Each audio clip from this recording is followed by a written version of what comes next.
Hey, good morning, folks. Loan Coach Kelly here, coming to you with our 26th episode of North Coast Coffee Chats. I've got my partner in crime back. David West, your solar best, returned from the Never Land. Yes. Been 4 episodes without my partner in crime, but he's back. And so what are we here to do? North Coast Coffee Chats, we're an extension of NCNG, North Coast Networking Group. The point of this podcast is to meet with the members of our group, get to learn a little bit more about them, about their business, how they got to their entrepreneur spirit and the businesses that they're building. And today we've got one of our not newer members, but a new member and longtime buddy of mine, Mark Dumais. What's up, Mark? Hey, how's it going, Kelly? Good, man. Good. Glad to have you on the show today. So Mark and I go back probably 15 years. Mark and I have been mortgage pros for 20 plus years. And I've known Mark through the mortgage business. We worked together for a number of years. And over the years, mortgage business has its ups and downs. And like I built my property management business during some of the downtime of the mortgage business, Mark also shifted gears into some side hustle. And we're going to learn about his side hustle today. So let's dive in, Dave. Let's get Mark on the hot seat. The side hustle that became the main hustle. Yeah. So tell us, Mark, you do power washing, PowerWashMD. Yes. And you do great work. But how did you really get started with that? Are you originally from San Diego? Tell us a little bit about your story, getting into this business and ultimately flourishing in it. Okay, well, I've been in the mortgage industry for 21 years now. Made it through the housing crisis, shifted gears. We were selling loan modifications and started helping people purchase, distressed homes that were in either short sale or in foreclosure. And that's when I realized the longevity of the mortgage industry was purchases, not refinances. When I started, it was all about refinances. Then I shifted to purchases. And then COVID happened, many years later. And I thought that was the greatest thing ever for the mortgage industry because everybody was refinancing, getting lower rates, pulling tons of equity out, totally redoing their home and still lowering their monthly payment. Then I realized later on that was the last time that person was ever going to do a loan. And with the higher interest, and then when rates went up from 3 to 6% in 4 months, and then another couple months later went up to 7%, the market just came to a screeching halt. And so I was thinking it was going to turn around. I was waiting, living off of savings.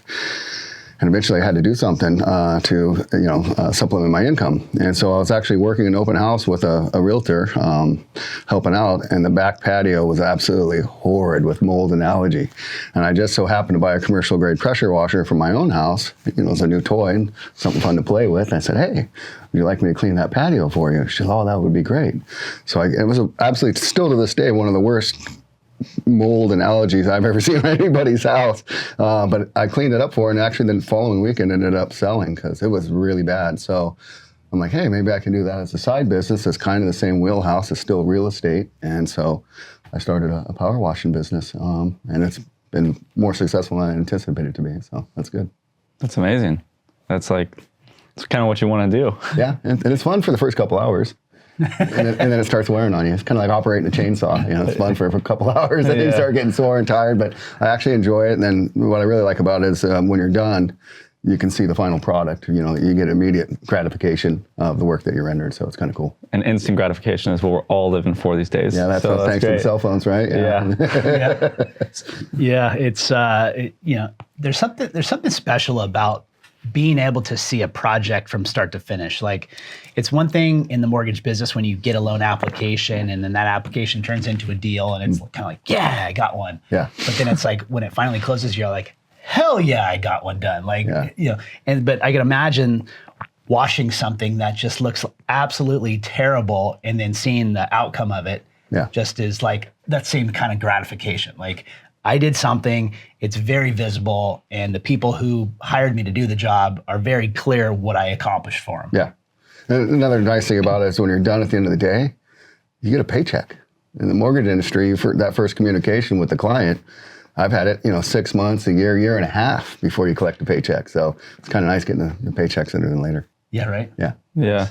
So is it the strong power washing that builds up those big muscles, or what are your hobbies outside of power washing that keep you motivated? I go to the gym, so that's when I have time for myself. I go to the gym first thing in the morning before anybody wants to talk about mortgages or power washing, and so that's when I get time to myself. So I wake up early, and it's just been a habit of mine. I don't do anything with it. It's just mentally it helps me, gives me energy, makes me feel good about myself. And I started as a sophomore in high school, lifting weights because I had a late growing spree. So I was when I graduated high school, I was 5'6", 140 pounds, 5'10", now 190 pounds. But I was smaller than everybody. The whole high school, I was always shorter than everybody. So if I'm going to be shorter, I'm going to be stronger. So sophomore year, I can pick my PE class. I picked weightlifting. I was the only one going in there lifting weights for the full hour while everybody was goofing around and talking. And I was almost able to bench press double my body weight by the time I graduated high school. So I got voted best body in high school yearbook. Kind of cool thing, right? So anyway, so I just kind of stuck with it, and it's just been a habit of mine, and I just go in the morning, and that's what I do. So, but power washing, it doesn't really help in power washing. The machine does all the work. Okay, yeah. Mark, where are you initially from? I was born in Bellflower, which is a suburb of LA. Okay. Lived there till I was about 13. The neighborhood started turning into a bad neighborhood, so my mom realized we need to get out of here. So we moved to Seal Beach, which is in Orange County.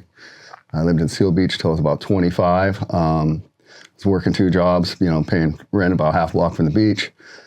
Decided to go back to college. Mom said I could move up to, got married and moved up to the Seattle area. She said I could live with her for free while I was going to college. So that's what I did. I lived up in Seattle area for 6 years and kind of got tired of the weather, the rain and overcast, and made a lot of good quality friends there.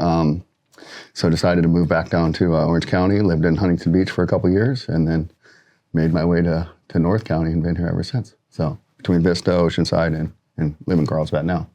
So. Nice. And that's when I started the mortgage industry. As soon as I came down to San Diego, I already had a full-time job. I was looking for some extra money, so I started part-time work, telemarketing for a mortgage company. And that's when the light came on and said, hey, this would be a good career. And that's when I shifted and started doing mortgages. That's awesome. Yeah. What kind of skills do you think have been, that you developed in your mortgage business have been transferable to power washing? It's customer service oriented, and you got to be detail oriented, and you got to set realistic expectations for your clients. So in the mortgage industry, the same thing. Not everybody qualifies, especially nowadays. And if you're not uncertain, you gotta manipulate it and make it so that the client qualifies. Certain things you have to do, pay down credit cards. There's just certain things, or lower the purchase price. Same with power washing. You have to set realistic expectations. Not all stains can be removed, and it just really depends on the condition of the house. If algae's been on stucco for a long period of time, it's eating away at the paint. So when I wash that black stain off of there, it's a lighter color. It's actually bleached the paint underneath it, and so just letting the customer know that, hey, that's what's going to happen. And then also, certain chemicals or cleaning solutions don't work on certain things, and you got to try something else, and you keep trying until you find the solution that actually cleans it off. So it's same thing, keeping the customer happy, setting realistic expectations, and working hard and keep going until it gets done right. Yeah. So I know when you and I reconnected, you reached out and you'd seen some of our Facebook posts about NC&G, and you reached out and you were asking me about the group, and that's when you first told me that you're looking to do something different, and you started doing some pressure washing stuff. Was it been maybe 4 months, 5 months since you got started? Yeah. Did you ever think that you would have grown as much as you have in that short of a period of time when you first started thinking about this little hobby side hustle? No, absolutely not. And so that's the amazing thing about networking groups. It's, before I was even a member, my membership dues, my breakfast dues, it's already been covered for the first 4 years before I was actually even a member, just from the referrals that I've gotten from you and other people in the group immediately. So it's been huge. And then every time you do work and you're on at a house cleaning a property, the neighbors are walking their dogs. They're, hey, can you come look at my house? And so it just, business breeds business. And so it's been amazing. So it's probably I've been in networking groups before, and NC&G is hands down one of the better ones I've been in, for sure. Awesome. Must have been a good founder, or a couple founders. Maybe it had something to do with it. I don't know. I just think, networking groups is really about the people within the group, the people in the integrity of the people in the group. And having known you for 20 plus years, and you told me you were building this side hustle, I've known how meticulous you were. Like you were one of the better loan officers that I ever worked with. Like you knew your files, you knew how you were building your loans, your customer service skills were on point. Obviously, I've seen your awesome vehicles. You've got a great slew of toys. So I know you do things to this expectation, and not everybody does that. So I know that if I'm going to hire you to do a job, I'm not going to be disappointed. And when you said, "Hey, look, I'm trying to build a little side hustle thing, and this is what I'm doing," I'm like, "Dude, that's going to be a career. Like, that's going to be a business." Yeah. Are you seeing that like the jobs you're getting are creating like expansive growth potential for you? Yeah, it's actually I just sent in paperwork today for another property management company. Oh, cool. That was referred to me from a flood mitigation friend of mine. So again, networking, right? And so they're looking for somebody, and they're managing apartment complexes. They have a whole mobile home estate that they're managing. So a lot of big buildings, lots of customers that they're managing. And so again, it's just growing. So just sending in my insurance, my business license, and the things that they need to feel comfortable having me on their property. And they already have a job. I'm not even signed up with them yet, and I already got a job booked for Monday. So heck yeah. Yeah, excited about that. So what do you think's since this is such a new business for you in the last couple of years, what do you think the future, like your future plans are? Not only are you going to start hiring people, but also, do you see the business changing? I've seen a lot of window cleaners start getting into cleaning solar panels. Yeah. So for you, like, what do you see changing in the next couple of years for yourself? Yeah, well, I don't always plan on being the one doing all the grunt work. It is a hard work. You get dirty. I mean, at the end of the day, regardless of how much I go to the gym, You're a young guy. I'm done, man. It wears on you. It wears on your back. It's hard work. So my goal is not to always be the one doing the work, and actually hire technicians, train them, and hire them. And I just go out, I find the work, sell the estimates, and then send the employees out to do that. So, but I have to learn how to do it myself first to have realistic expectations for my employees. And so best way to learn something is from the ground up. And so that's what I'm doing. But yeah, the idea is to sit behind the desk and not be holding the wand at some point. So yeah. The wand and pressure. It's funny, I use a pressure washer, but most of the cleaning that you do is at a much lower pressure. So everybody thinks, can you pressure wash my house? No, I can destroy your house with a pressure washer. You have to soft wash a house. And so the different size orifices and the tips that you use create different amounts of pressure. And knowing what pressure to use to clean the proper surface is the key. That's the education. Yeah. So I did a lot of homework online, watched a lot of videos, read a lot of information, did a lot of practicing on my own house before I ever touched anybody else's, and made sure I had the talent and the skill and the knowledge to do it correctly before I go goofing up somebody else's stuff. I have insurance, but I don't ever plan on using it. Yeah, it's a good way to be. Yeah. Hey, since we have the solar guy here and we have the house washing guy here, can we real quick have you guys talk about washing solar panels, and if that's important, how you do it, if that gives you an actual boost in your production or anything like that, or if you even need to wash solar panels? Yeah. I guess from your experience, have you? Because I'm sure as you're power washing, you hop up on the roof sometimes. I've seen some photos. Yeah. Do you ever run into solar panels? Oh yeah. So when I do roof cleans, I'm there to clean the roof. I don't actually market specific solar panel cleaning, but if I'm on the roof cleaning the roof and there are solar panels, seems kind of silly not to clean them. I've done a bunch of research on how to properly clean them without damaging them, of course, just like anything that I touch. But I've seen mixed stuff online. Again, it's just online, that it's not necessarily a requirement to clean solar panels to get additional energy out of them. I think a lot of people, depending on the placement of the solar panels and what you can see from the street, they like to have them clean so they're shined because of visibility from the street.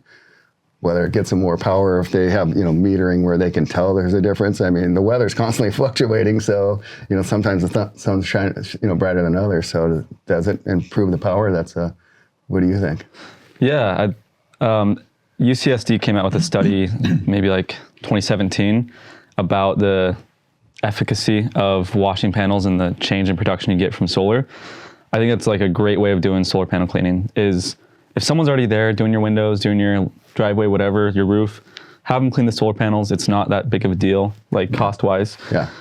But to hire someone just to do solar panel cleaning itself is not worth the change in production you get from that cleaning. Like the cost of having someone $150 to clean 10 panels isn't gonna, have that much of an impact the way that solar works now. So I'm in the same boat, but if you want that clean little shiny black, it looks great. Yeah. Looks I really, don't charge extra for it. I charge, when I clean roofs, I charge by square footage. On all the jobs I do, I generally go by square footage. Not how long it takes me. I just go by square footage. And if I'm already up there, and it's like, if you want your solar panels washed, I'll clean them. If not, I'll go around them, and it's just up to them. But it's included with the price of the roof wash. Yeah, that's awesome. And like the only thing I ever recommend to people is, hey, after the rainy season's done, the pollens come out, all of the trees are just getting crazy up on your roof, then that's a good time to do it right before the peak of summer. Like if you really want to get something clean, it's like, that's what I recommend for solar. And solar panels, just so everybody knows, do not get high pressure. They get nothing more than a rinse from like a garden hose pressure. Do not blast them. Yeah, do not blast solar panels. It's not a good idea. No harsh cleaning solutions either. Yeah. So most of the guys actually have a water-fed brush that spins, and it's a spot-free water. That seems to work best. So I have a friend, he's also my helper. He has that system. So anytime somebody wants their windows cleaned, I personally don't like cleaning windows. I know it's a lucrative business and it's a repeat business. It's just the day goes by really slow cleaning windows for me. So I'll refer him out for the solar panel cleaning if that's something specifically they want, and the window washing. Cool. Okay. Now you brought up something about solutions, and I know when you came to my house and saw my driveway, you threw all these different chemicals and things at it to try to get through some of the grease and some of the battery acid stain and stuff like that. Mm-hmm. There's a bit of science involved in what you actually have to do. It's not just straight water with a pressure tip. Like you've got to find the right solution for the problem, right? I mean, whether it's mold or algae or oil and grease or rust or whatever. Mm-hmm. What are some of the chemical solutions that you're working with? Oh, geez, I have. The number one chemical that all power washers use, which works on mold, algae, and lichen, is sodium hypochlorite. It's what you find in bleach. It's also what you find in pool chlorine. So that's the number one chemical, but you have to know how to dilute it down properly. So when it's actually coming out of your gun or your chemical applicator, you have the correct percentage for the job. So most house washes only get a 1% sodium hypochlorite. Concrete, you can go up to like a 4%. Anytime you go above a 4% sodium hypochlorite, you got to be very, very careful with vegetation, plants, grass, things like that, because it kills organic growth, which is plants and grass. So you got to be very careful with the overspray. 1% is fairly safe because we're continuing diluting it down with water. When you do roofs, it's really baked on there. So roofs, they step up to a 6% solution. So, but the chlorine that you can buy at a pool store is at about 12.5%. So it's always diluted down with water. So that's the number one chemical that's used. We also use a soap or surfactant. I buy it from power washing companies. Some of the newbies will use like Tide dish soap. You can use dish soap, but it's not supposed to be mixed with chlorine, or it actually degrades the chlorine. So I buy it. And then there's stuff that gets rid of effervescence, which is the white stains created by water sitting and pooling. So there's a chemical for that. There's a couple different chemicals for rust and battery acid stains. Now, it's the same chemical used to clean rust out of concrete or battery acid, but they have different methods of using the chemical.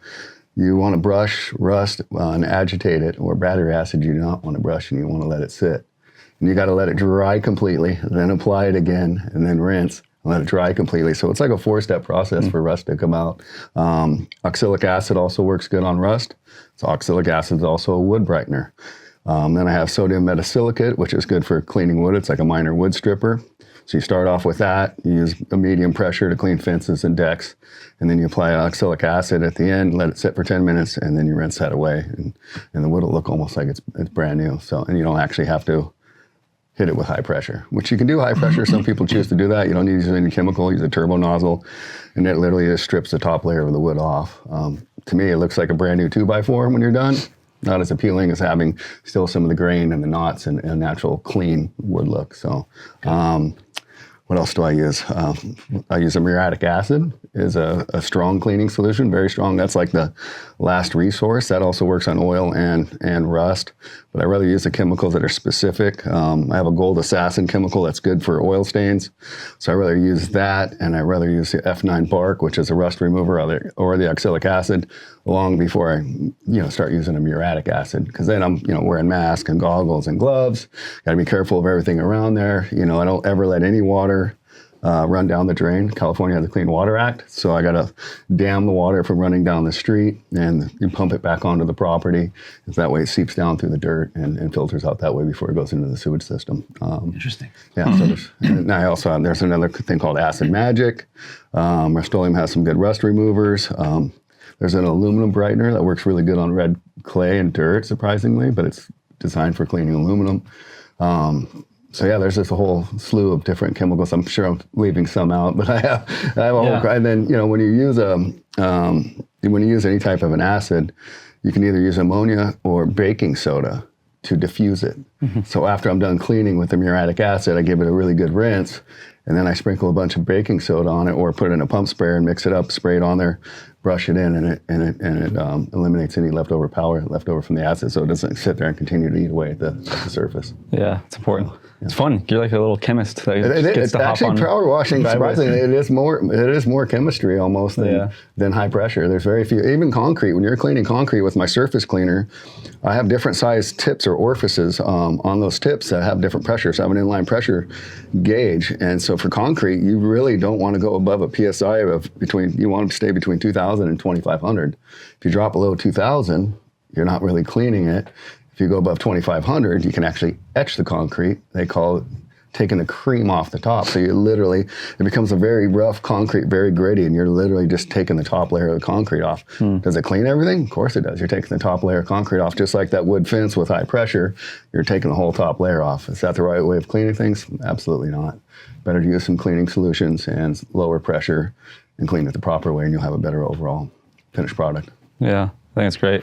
So you're clearly, like you said, you've been diving in all the knowledge. You've, built up your business pretty quickly over the last couple months, even, last couple years. For you, why would someone hire PowerWashMD over any of the other cleaners out there? Well, first of all, it's attention to detail. Yeah. Nobody's more anal about having stuff clean than I am. If anybody, like Kelly said, anybody knows me, my cars are shining. I go off-road in my Jeep, they're like, oh my God, aren't you knowing you're going out dirt, getting it all dirty? I'm like, yeah, but I'm looking good on the way there. So my stuff's always clean. I always take care of myself. I always take care of everything that I've owned. And I apply that to other people's properties and stuff that I clean. And I'm a lot more picky. They'd be probably way happier if I quit early, but every little corner and inch, I make sure I get every single little spot where they would probably never notice it. I had a job yesterday. I was washing a mobile home, and the paint, that's aluminum paneling, was very oxidized. Now you can tell, you just rub your finger on it, and you get a white chalk all in your fingertip. You cannot use cleaning solution on that. And I've seen it on pressure washing forums where people use cleaning solution and it ends up like striped. Either one, take all the paint off, or two, it just leaves lots of streaks and it's horrible. So I was able to clean it using just water, and it was bad. I mean, the guy had, who knows how long it's been cleaned. It was like brown. It was pretty nasty. For a very low pressure tip on my wand, I was able to clean it. And basically what I was doing, I was taking the top layer of paint off because there was a bunch of white dripping down onto the concrete. And I had it, when I was cleaning the carport, I had white all over me from the oxidation literally dripping off onto me. But when I was done, it looked like a brand new paint job because I barely just took the top layer of paint off without removing all the paint. He really needs to get a new paint job is what he needs to do, but it's a good temporary fix for him, and it looked really good. But if he would have hired somebody else that didn't know how to treat an oxidized paint job, they would absolutely destroyed it and made it look worse. Yeah. Yeah. So you heard it here first. You hire Mark, you're going to make sure your house is clean. It might take you a little bit longer than you're hoping for, but he's actually going to leave it in much better standing than it was. It's funny you say that. People ask me how long it's going to take, and I never really give a time frame because I don't know. Because until it's done right, that's how long it's going to take until it's done right. Sometimes certain stains they kick your butt, and you got to keep applying cleaning solution over and over and rinse over and over because you don't want to come in too hot or too heavy, and then you end up damaging the surface. So the best way is lighter cleaning solutions over and over and repeatedness, and then eventually it goes away. So like Mike Tyson had a saying, everybody's got a plan until they get punched in the face. It happens with pressure washing too. Yeah. They punch you in the face sometimes. So, it should take me 4 hours. Sometimes it takes 6, just until it's done right. Yeah. That's why I charge by the square foot, not charge by the hour. Interesting. Good strategy. You've talked about a lot of different surfaces. Give us a quick rundown of the services that your focus is on. I know, when you started, you said that you didn't want anything to do with roofs, but now all of a sudden I'm seeing that you're starting to get some roof action because Yes. some of the insurance companies out there now are requiring roof cleaning to renew insurance policies and stuff like that. So give our audience a quick rundown of like, if they're going to hire you for cleaning a part of their home, like what are you touching? So most of there's a lot of information online too. So how they clean stuff on the East Coast in Florida and Alabama is different than how we clean stuff here in California. They different types of mold, algae, and lichen. It's they're moist there. The guys that do roof washes there, they soft wash them. They get up there, they spray the sodium hypochlorite on the roof with some soap, let it sit for 30. Sometimes they don't even rinse it because they know the rain's going to come and rinse it for them. So they have it easy. Here, if we left that sit on there for so long, it would eat away at the roof, and you can't do that. So I'm very picky on what roofs I wash. The pitch of the roof is very important because I actually physically get up on the roof, and I have special shoes that give me traction for that. But if the pitch is too steep, I pass on it. So same with the asphalt shingles. They have the little pebbles. You can't use high pressure on those or a medium pressure. It's a soft wash system, so it depends on the pitch of the roof. I just did my asphalt shingle roof and solar panels because it had a lot of mold and algae on there. And I started off with just a deck brush, getting the top layer of the mold and algae off, just get the majority off the top. It's not cleaning all of it. Then with a hand sprayer, hand pump, I applied a cleaning solution, let it dwell for 10 minutes, and then just rinsed it with a garden hose. Actually, in some of the heavier areas, I used a soft bristle brush to get all the algae off. So it was more of a hand wash on that roof. My favorite is flat cement tiles. You can use a medium pressure in it, and I can actually have a small surface cleaner where I can actually go across and use a surface cleaner that's tuned way down, not to have too much pressure for the roof, but enough to clean it. And the great thing about that is I don't have to use any cleaning solution. And a lot of people in California like the, environmentally friendly cleaning solutions. So Sure. I'm able to do that. And then obviously the Spanish tiles type roofs, you have to use your wand on that with a medium pressure on a turbo nozzle. And again, you don't have to use cleaning solutions on that. So, once I found out how to do that, and I've made friends with a lot of other guys that have much bigger power washing businesses than I do. So I got their information from them and how they approach it and made friends with them. So I didn't have to learn things the hard way. I could get lessons from them firsthand. So that's why I started. So I got roofs, so cement tiles, Spanish tile roofs. Most of the houses here are stucco. And then you have mobile homes, which are aluminum paneling, much easier. It doesn't get any porous surface like concrete and or stucco. Those are the hardest things to clean. And they take multiple layers of cleaning and rinsing, cleaning and rinsing. Because what you're doing is you're taking a little bit of time off the dirt until you get all the way through it. And so you got to let it dwell for 10, 15 minutes, rinse it before it dries, apply cleaning solution again, let it dwell for 10, 15 minutes, rinse it before it dries. And I've had sometimes where I've had to do 5 layers to get this mold that was just embedded in the stucco off. So stucco's pretty tough. Bricks is fairly easy. Concrete's fairly easy because you can use higher pressure without damaging the surface. So, but not too much, but again, higher pressure. But again, just using just water, which some people want just water. So I'll use just water, and you just got to find the right pressure to where you're able to get all the mold, algae, and dirt off without damaging the concrete. So it's definitely a balancing act. Because I can remove anything with a bunch of high pressure, but that's not good for the client. So Yeah. yeah. That's again, you're very meticulous, and I think that's something a lot of people are looking for, especially when they're going to cleaning. So I guess how can people find you? Whether that's your cell phone number, your social media, or website. How can people locate Mark and reach out to you when they're my office clean? number, which goes to my cell phone, 619-330-5656. You can also Google search PowerWashMD. Working on having a website put together, but I like the Google search because you can see clients and the reviews that they've left and get their opinion of my services instead of just getting mine. Yeah, it's important. And then the last question we have for you, it says North Coast Coffee Chats. Do you have a favorite coffee spot in North County or a favorite brewery if you don't drink coffee? Oh, well, actually, I make my own coffee. Yeah. I like to grind it every morning, so I'm a whole bean coffee guy. I always do organic coffee, and so I brew it and use a drip machine. But a favorite coffee shop, man, there's a lot of good ones. Better Buzz, but I normally I don't have time to go sit down in a coffee shop. I make my coffee for the road, and so I don't really sit down and socialize at coffee shops. Plus the price of a cup of coffee compared to what I can make it at home. So there's a big difference there. And it's not that much better. Maybe a little bit every once in a while, but not that much better. It's more of the social times, setting. Not 5 times better. Yeah, We're having you're paying for the atmosphere. Yeah, That's right, paying for atmosphere. Awesome. Well, Mark, it was great to have you on the show today. As we talked about, the goal with North Coast Coffee Chats is to promote and highlight the members of NCNG. North Coast Networking Group. You can find us online. We've got social media. We're on Instagram. We're on LinkedIn.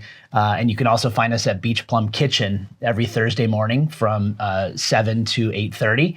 Right now, we're about 30 members. We're an exclusive networking group, and the goal of our group is to build relationships like this, build trust, and create referrals and business opportunities for the members within that group. Each year over the last 3 years, we've been generating just about $1 million worth of referral business amongst the members of the group. And if Mark continues to dazzle the community with PowerWashMD, who knows how many more jobs he's going to get. Yeah, we might be at 2 million, Could get to 2 million. Yeah. And then, of course, no thanks to our host, Max Lux Media. Gotta love these guys. Rob for hosting our podcast and putting us up in their amazing studio and providing all the great content for us to continue to grow and expand this podcast. So thanks again for hosting us today, Rob and Mark. Great having you on the show. Look forward to the next work order I get to submit you. Yes, sir. Thank you. Cheers, brother. Cheers.